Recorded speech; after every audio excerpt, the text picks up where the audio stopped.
नौजवान था और यतीम भी था। शौक बन गया दीन पढ़ने का। मोहल्लेदार इलाके वाले कहने लगे कहाँ से कमाएगा, ना बाप है, ना माँ है, ना घर है, कहाँ से। हजरत रूमी कहते हैं नौजवान ने जंगल में झोंपड़ी लगा ली। वहां वो सुबह मदरसे जाता, शाम को जंगल में रहता, वहां अल्लाह अल्लाह करता, सबक याद करता। एक दिन बादशाह की बेटी रास्ता भूल गई, जंगल में आई सहेलियों के साथ, बॉडीगार्ड भी साथ थे पर रास्ता भूल गई।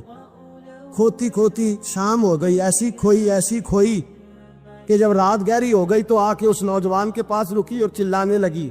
शेर के दहाड़ने की आवाज आती है, भेड़िए के बोलने की आवाज आती है। नौजवान अकेला, सहेलियां बिछड़ गई, गार्ड बिछड़ गए। कहने लगी मैं परेशान हूँ, मुझे जगह मिल जाएगी। नौजवान कहता मैंने शहजादी देखी और मुझे भी पता था कि घर एक ही है और आग को अंदर से दरवाजा भी बंद करना पड़ता है, जंगल जानवर भी आ जाते हैं। कहते मेरी छोटी सी कुटिया में, झोंपड़ी में वो आई, रो के कहने लगी सहारा कोई नहीं, अगर मैं पीछे निकलूंगी तो भेड़िए खा जाएगा। कहते मैंने उसे जगह दे दी। अकेली औरत, चिराग जल रहा है, सबक याद कर रहा हूँ। मेरे नबी पाक ने फरमाया जहां मर्द औरत अकेले हो तीसरा शैतान होता है। और शहजादी, वो बच्चा कहता है सबक याद करता रहा सारी रात। वो बच्ची को कहा सो जा, पर वो कहती है नींद मुझे भी कहाँ आई। ऐसे मौकों पर नींद, सारी रात सबक याद करता। थोड़ी थोड़ी देर के बाद चिराग जलता तो उस पर उंगली रखता, हाथ जलता तो पीछे खींचने, फिर दूसरी उंगली रखता, थोड़ी देर के बाद जलता तो खींचने, हाथ सारा जल गया। सुबह किरणें चमकी तो कहने लगा चल निकल जा, दौड़ जा, बस बड़ा सब्र का इम्तिहान हो गया, चली जा। शहजादी बाहर निकली, सिपाही ढूंढ रहे थे। बादशाह खुद जंगल में निकला हुआ था, मेरी बेटी मिल गई। बादशाह तन्हाई में जाके कहने लगा बेटा मैं दुनिया को बताऊंगा कि मेरी बेटी खोई नहीं थी, सिपाही साथ ही थे। ये बड़ा मुश्किल होता है, बेटी तो भूल के भी रात कहीं रह पड़े तो लोग जीने नहीं देते, तो बेटा मुश्किल हो जाएगा मेरे लिए। कहाँ थी? उसने कहा नेक नौजवान के पास। उसने कहा बेटा मैं तो तेरी बात मानूंगा पर दुनिया नहीं मानेगी। अगर उस नौजवान ने किसी को बता दिया कि तू उसके पास थी तो फिर लोग मेरा जीना मुहाल कर देंगे। बेटा मैं मर जाऊंगा, मेरी मजबूरी ये है कि वो कहीं राज ना उगल दे वो नौजवान, उसे कत्ल करना पड़ेगा। औरत ने मिन्नतें की, उस बेटी ने कहा मेरे मौसम को मारोगे, रोई। और वो कहने लगा मैं बादशाह हूँ, मेरा अपना विकार है, मैं उसको छोड़ नहीं सकता। गिरफ्तार कर लाए सिपाही। वक्त तय हो गया सजा का। अकेले कारकोशरी में रखा गया, जो उसके खास एतबार वाले थे उनकी ड्यूटी लगाई। बादशाह ने बुलाया, पहले बिलम आया। औरत कहने लगी, बेटी कहने लगी एक दफा तो बुलाओ ना, एक सवाल बस पर्दे में रह के पूछना है और फिर जो आपका जी चाहे, मेरे मौसम को मारना तो है, तो मर्जी आपकी। सामने खड़ा किया, नौजवान पर्दे के पीछे, औरत खड़ी हो गई। बादशाह बीच बैठ गया। बीबी कहने लगी सारी रात बेदार मैं भी रही, सोया तू भी नहीं। वो जो तू चिराग के करीब हाथ लगा के जलाता था वो समझ नहीं आई। नौजवान रो पड़ा, कहने लगा क्या करूं, मैंने रसूलुल्लाह का दीन पढ़ा है, क्या करूं, मैंने हुजूर का दीन पढ़ा है। मैंने पढ़ा है कि जानी को सबसे नीचे दोज़ख के सबसे निचले दर्जे में जलाया जाए, उसे जहन्नमियों का पीप और रेशा पिलाया जाए, कंद खिलाया जाए। ये रवायतें पड़ी हुई थी।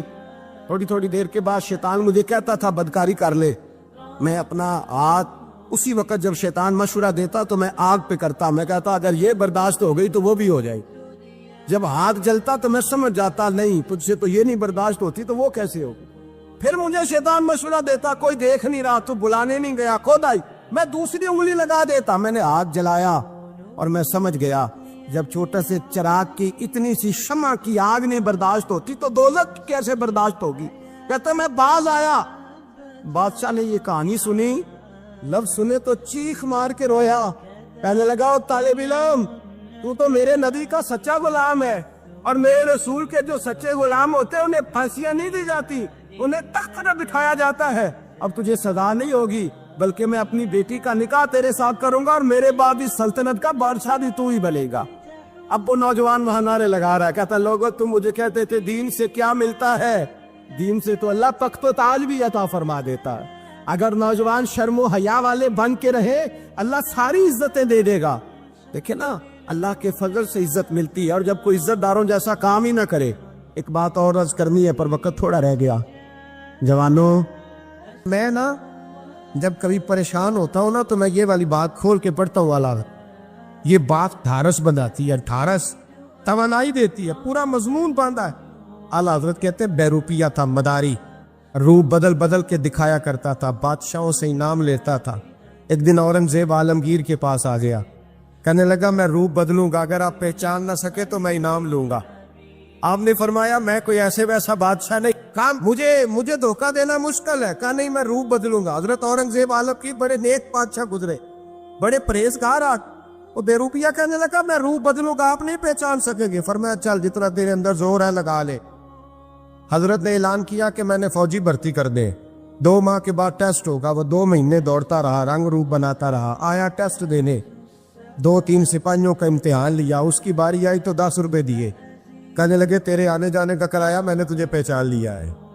کچھ دنوں کے بعد جانے لگے سفر پر, تو بھکاری آ گئے خیرات مانگنے. اس نے بھی سارے منہ پر سیاہی مال لی, کپڑے پھاڑ لیے, سر کے بال مڈا لیے, پگے تک کٹا لی, بدرنگ ہو کے آیا. کاسا آگے کیا تو حضرت نے 10 روپے ڈالے. کہنے لگے تیرے آنے جانے کا کرایہ میں نے پہچان لیا ہے. کچھ دن گزرے تو ٹیچر کی ضرورت تھی. اس نے مونچھیں بڑی کر لی, داڑھی نکلی لگا لی, سر پہ جنا کیپ پہن لی, ایک شیروانی لے لی اور ہاتھ میں چھڑی پکڑ کے آیا. کہنے لگا میں استاد ہوں, 2-4 بندوں کا امتحان لیا. اس کی باری آئی تو 5 روپے دیے, 10 روپے دیے. کہا تیرا کرایہ میں نے پہچان لیا. 2 سال گزر گئے. وہ جب بھی آتا حضرت پہچان لیتے. ایک دن سفر پہ جا رہے تھے, بہت بڑا لشکر تھا, جہاد کرنے جا رہے تھے اورنگزیب عالمگیر.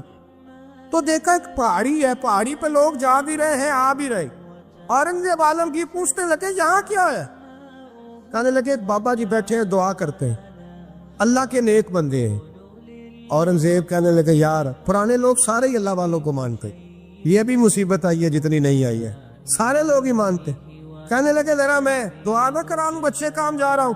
اورنگزیب بادشاہ تھے, بادشاہ لوگ نازک مزاج ہوتے ہیں. گھوڑے سے اترے, بڑی مشکل سے پہاڑی پہ چڑھے, اوپر گئے تو لائن لگی ہے. بابا جی غار میں بیٹھے.